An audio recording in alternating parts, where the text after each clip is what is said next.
Right now on 5 on Your Side at 10.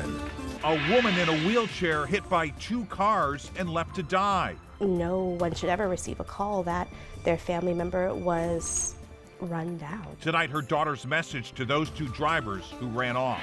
Change is coming. One more dry, mild day, then an adjustment. When some showers and thunder move in, and just how long the mild air is pushed away. A waste of time? Tonight claims the recyclables you sort from your trash are ending up in the landfill anyway. We verify. What is these? Is that so?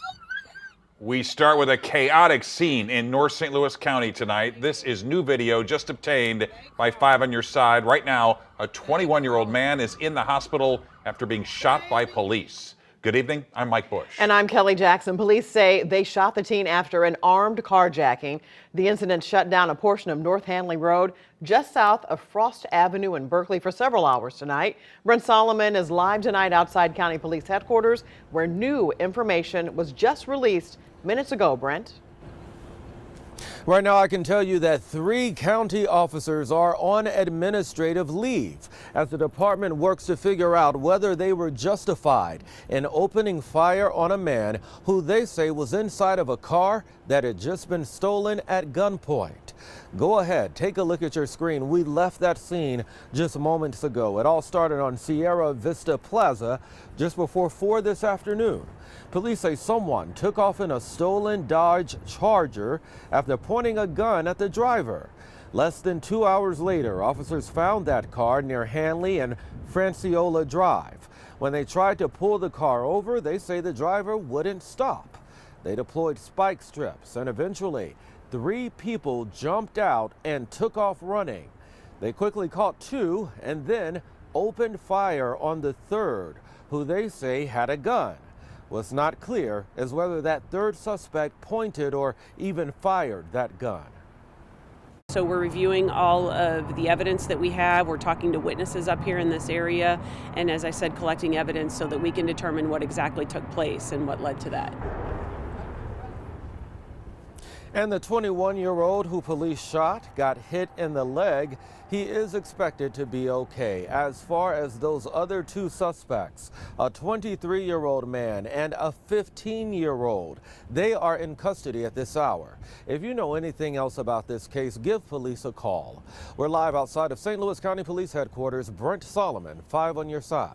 Tense moments tonight for St. Louis police officers in North City. 6 officers were responding to a fight on Ferris Avenue when several shots were fired. It is still unclear if the shots were directed at the officers. No one was hurt. Police arrested several people. We are told some of them are minors. And a man is in custody tonight after gunshots led to an hours-long standoff. It started just after 7 this morning on Albion Place in South St. Louis. U.S. Marshals say the man involved violated the terms of his bond in a federal case. They were at the home serving a warrant when this all started. The man surrendered to police just before noon. We're told no one was injured. Tonight, St. Louis police are still looking for the 2 drivers who hit and killed a woman outside her North City home. Yeah, it happened 1 week ago near the intersection of Page and Clarendon. New tonight, the woman's family is talking only to 5 on Your Side's Robert Townsend. Mike and Kelly, Michelle Jimerson's family says ever since her tragic death, they have been in the dark and haven't gotten any information from police. Now that they're speaking out, they hope that changes. Brianna Jimerson lights up when she talks about her mother, Michelle Jimerson. If you knew her for 15 seconds, y'all were best friends. Brianna grew up in St. Louis and currently lives in New York. She says her mom, a former preschool and daycare teacher, always pushed her to achieve her dreams and inspired her to become a product marketing manager and freelance journalist. I went to Gateway Elementary on Jefferson, and whether we were going to Eckert's Farm or, just anywhere in the city, my mom was always the first parent to sign up, which made me feel very proud. Their special bond has suddenly ended. Jimerson says St. Louis police called her last Tuesday night and told her her mother was struck by not 1, but 2 cars and killed near Page and Clarendon in North St. Louis. Michelle died 3 weeks after her 60th birthday. And it just feels like an injustice for this to have happened to her in the city that she lives in the city that she loves. Family members say Jimerson got off a bus, was riding her wheelchair across Page, and returning home from a doctor's appointment at the time. 1 week later, police are still looking for the two drivers. Right now, there's absolutely no accountability. Not from the people who drove the car, not from the city, not from the police. There's just no answers. What's more, they cannot believe Page Avenue, the street where their loved one was born, is where she lost her life. I want what is right to be done by my mom. The family says police still have not given them any descriptions of the drivers or the cars that hit Jimerson. I reached out to St. Louis police to try to get those answers, but as of tonight, I still have not heard from them. Thank you, Robert. 4 people are now charged in last week's deadly shooting following the Kansas City Chiefs Super Bowl parade. Today, prosecutors announced second-degree murder charges against Lindell Mays and Dominic Miller. Investigators say the shooting stemmed from an argument. According to court documents, it was a bullet from Miller's gun that killed Lisa Lopez Galvin, a popular radio DJ. 22 others, including several children, were hurt. I do want you to understand, we seek to hold every shooter accountable for their actions on that day. Every single one. So while we're not there yet on every single individual, we're going to get there. 2 juveniles are also charged in the case for gun possession and resisting arrest. Tomorrow, we could learn more about the cause of a house fire in Ferguson where a mother and her 4 children were found dead. Family confirms Bertie Prusner and her 4 children, 2-year-old Millie, 6-year-old Jackson, and 9-year-old twin girls Ellie and Ivy, died in yesterday morning's fire. Prusner was a professor at Lewis and Clark University. Friends tell us she was also an urban farmer, author, actress, and animal lover. Everything that she did was just really remarkable. There was nothing that she couldn't do. And really just a shining example of how to be, how to live the ultimate life. While the cause of the fire has not been released, investigators do say it's suspicious. A GoFundMe has been set up. You can find it in the As Seen on TV section of KSDK.com. And tonight, investigators are looking into the cause of a deadly fire in St. Charles. That fire broke out early this morning at the Sherman Square Apartments. Mary and Richard Martin, a couple in their 70s, were trapped inside their first-floor apartment and died. Several other residents were rescued, and one firefighter was taken to the hospital with injuries. We have had many of you reach out to the Verify team concerned over the fate of your recyclable materials.